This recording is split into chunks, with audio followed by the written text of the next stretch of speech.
جادوگر کا فریب۔ کسی زمانے میں ایک ملک پر کافر بادشاہ حکومت کیا کرتا تھا۔ اس کے دربار میں ایک جادوگر تھا جو جادو کے زور پر اس کی حکومت کو سہارا دیتا تھا۔ جب جادوگر بوڑھا ہو گیا تو اس نے بادشاہ سے کہا، بادشاہ سلامت، میں بوڑھا ہو چکا ہوں، میری موت کا وقت بھی قریب آ رہا ہے، مجھے ایک ایسا ذہین بچہ دیا جائے جس کو میں جادو سکھا دوں۔ بادشاہ نے ملک کے ذہین ترین لڑکوں کو جمع کیا۔ ان میں سب سے زیادہ ذہین لڑکے کو جادوگر کے پاس روانہ کر دیا۔ جادوگر اس ذہین لڑکے کو تعلیم دینے لگا۔ لڑکا اس کے پاس جاتا تو راستے میں ایک عابد کا گھر پڑتا تھا، جہاں وہ عابد عبادت کے علاوہ کبھی وعظ و نصیحت میں مشغول ہوتا ہے۔ یہ لڑکا بھی وہیں کھڑا ہو جاتا اور اس عابد کے طریقہ عبادت کو دیکھتا، وعظ و نصیحت کو سنتا۔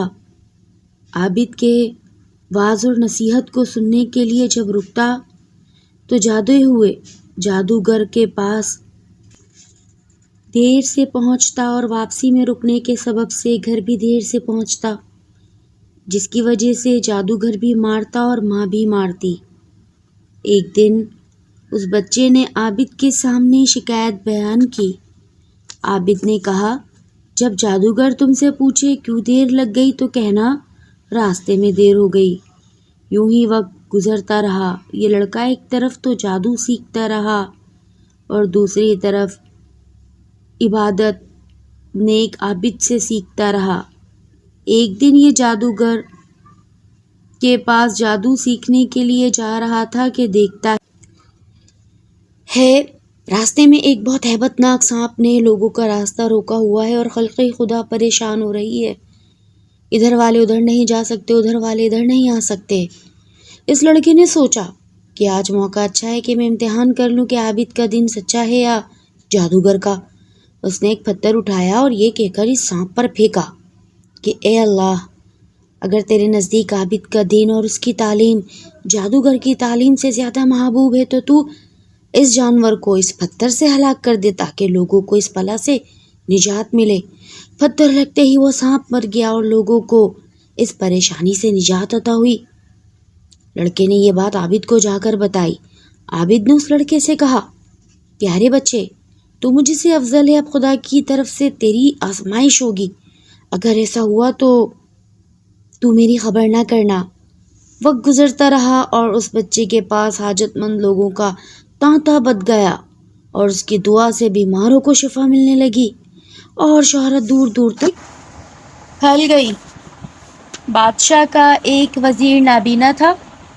جب اس نے اس لڑکے کی شہرت سنی کہ وہ نابیناؤں کو بینا کر دیتا ہے تو وہ بہت سارے تحائف لے کر اس کے پاس آیا اور کہنے لگا، اگر تم مجھے شفا دے دو تو یہ سب تحائف میں تمہیں دے دوں گا۔ لڑکے نے کہا، شفا میرے ہاتھ میں نہیں ہے، میں کسی کو شفا نہیں دے سکتا۔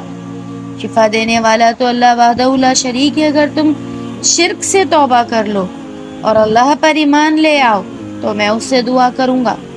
وزیر نے ایمان لانے کا اقرار کیا۔ بچے نے اس کے لیے دعا کی اور وزیر کو اللہ تعالیٰ نے شفا دے دی اور اس کی بینائی واپس لوٹ آئی۔ وزیر بادشاہ کے دربار میں واپس آیا اور جس طرح پہلے کام کیا کرتا تھا اسی طرح کام کرنے لگا اور اس کی آنکھیں روشن ہو چکی تھی۔ بادشاہ نے تعجب سے پوچھا، تجھے آنکھیں کس نے دی؟ اس نے کہا، میرے رب نے۔ بادشاہ نے کہا، ہاں، یعنی میں نے؟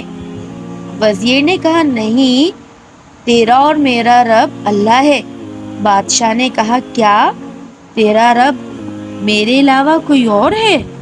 وزیر نے کہا، ہاں، میرا اور تیرا رب اللہ سبحانہ و تعالیٰ ہے جو ہمارا خالق اور ہمارا پالنے والا ہے۔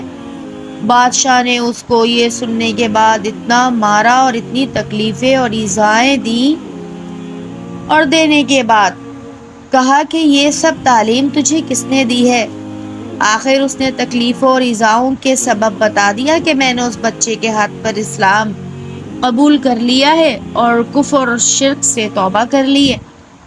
بادشاہ نے اس لڑکے کو دربار میں بلایا اور اس سے کہا، اب تم جادو میں اس قدر ماہر ہو گئے ہو کہ بیماروں کو تندرست کرنے لگے ہو؟ لڑکے نے کہا جی نہیں، شفا دینے والی ذات تو میرے اللہ کی ہے، میں تو بس دعا کرتا ہوں۔ وہ کہنے لگا کہ تیرا رب میں ہی تو ہوں۔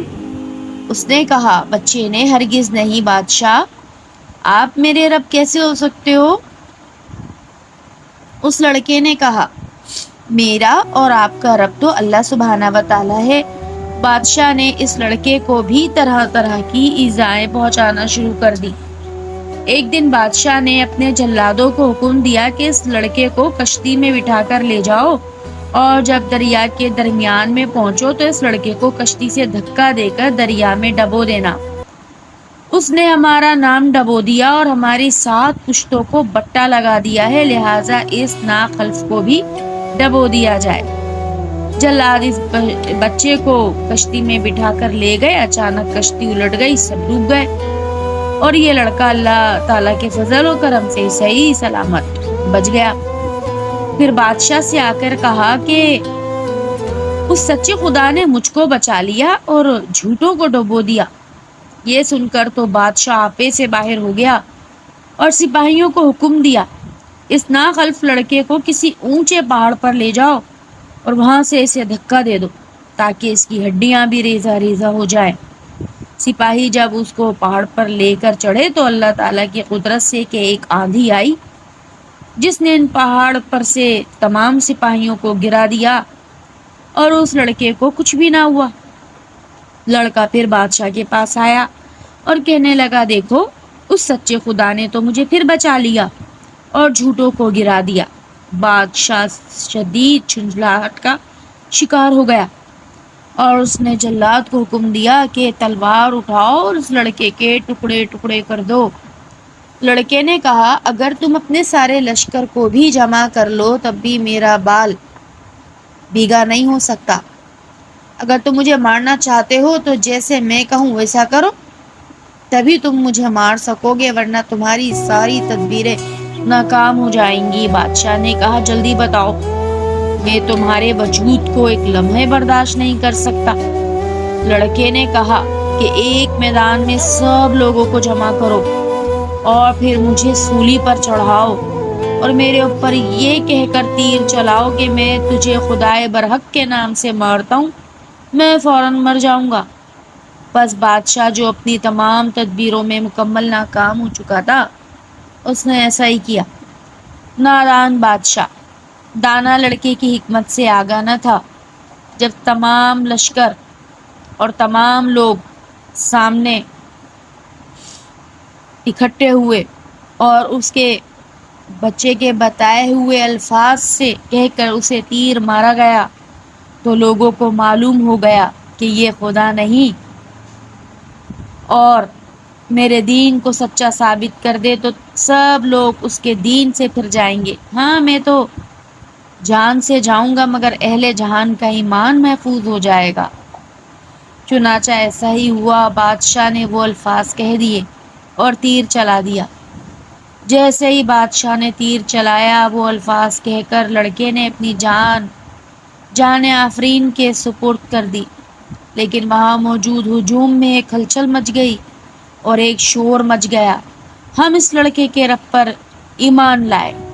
آدھے سے زیادہ ہجوم اس لڑکے کے غم میں زار و قطار رو رہا تھا۔ بادشاہ نے جب یہ حال دیکھا تو وہ لڑکے کی حکمت کو سمجھ گیا کہ لڑکا خود تو مر گیا، میرے ملک اور میری بادشاہت کو بھی مار گیا، مگر اس صورتحال سے بھی اس نے حق کو نہ سمجھا اور مزید ظلم و ستم پر آمادہ ہو گیا۔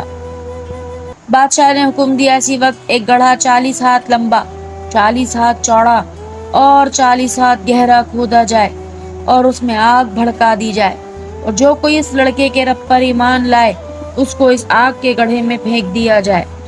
لہذا بادشاہ کے حکم کی تعمیل کی گئی۔ جس نے بھی اسلام قبول کیا اسے آگ میں پھینک دیا گیا۔ ان ایمانداروں میں ایک عورت بھی شامل تھی۔ بادشاہوں کے کارندے نے اس کو بہت ڈرایا دھمکایا کہ اسلام سے باز آ جا ورنہ تیرے بچے سمیت تجھے جلا دیا جائے گا۔ عورت نے ثابت قدمی کے ساتھ جواب دیا تم جو دل چاہے کرو، میں خدائے برحق سے منہ نہ موڑوں گی۔ بادشاہ کے کارندوں نے اس کے ایک ایک بچے کو باری باری آگ میں پھینکنا شروع کر دیا، مگر حلاوت ایمان کے سبب اف تک نہ کیا اور رضائے الہی پر صبر شکر کرتی رہی۔ جب اس کے سب سے چھوٹے بچے کو آگ میں پھینک دیا گیا تو کارندے اس بچے کی طرف لپکے جو ابھی اس عورت کی گود میں تھا۔ جیسے ہی اس کی گود کے بچے کو ان ظالموں نے چھینا، اس کی ممتا جاگ اٹھی، لیکن اس سے پہلے کہ شیطان اس کے ایمان کو لوٹتا، اللہ نے اس بچے کو قوت گویائی عطا کی اور بچے نے بڑے صاف آواز میں کہا، اے ماں، بالکل فکر نہیں کرو، سب بھائی میرے جنت کو گئے، میں بھی جاتا ہوں۔ بس بچے کی یہ بات سن کر ماں کو قرار آ گیا۔ بادشاہ کے کارندوں نے اس بچے کو گود سے لے کر آگ میں پھینک دیا۔ تب اس ماں نے بے تاب ہو کر ایک چیخ ماری۔ اسی وقت ایک آگ کا شعلہ لپکا اور کافر بادشاہ اور اس کے لشکر کو اس شعلے نے جلا کر ہلاک کر دیا۔ جو ایماندار باقی تھے، اللہ کے حکم سے ان سب کو امان مل گئی۔ صدق اللہ العظیم۔